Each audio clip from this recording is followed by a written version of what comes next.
Good morning, children. In this module, I'll deal with urine formation. Waste is excreted from the human body mainly in the form of urine. Our kidney plays a major role in the process of excretion. Constituents of normal urine include 95% water and 5% solid waste. It is produced in the nephron, which is the structural and functional unit of the kidney. Urine formation in our body is mainly carried out in three phases, namely glomerular filtration, reabsorption, and secretion.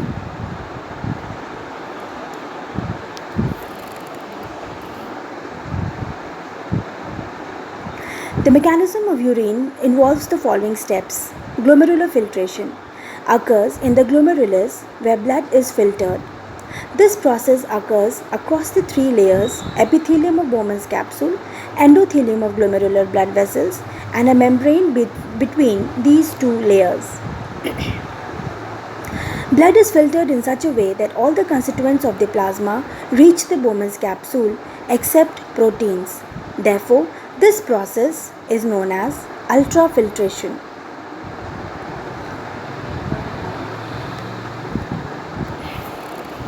Now see children, this is the diagram of a nephron where you can see the glomerulus capsule, proximal convoluted tubule, loop of Henle, distal convoluted tubule, and collecting duct.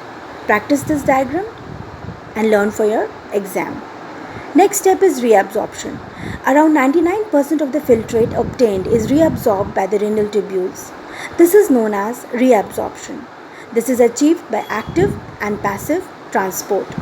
Secretion. The next step in urine formation is the tubular secretion. Here, tubular cells secrete substances like hydrogen ion, potassium ion into the filtrate. By this process, the ionic acid balance and the balance of other body fluids are maintained. The secreted ions combine with the filtrate and form urine. The urine passes out of the nephron tubule collecting duct.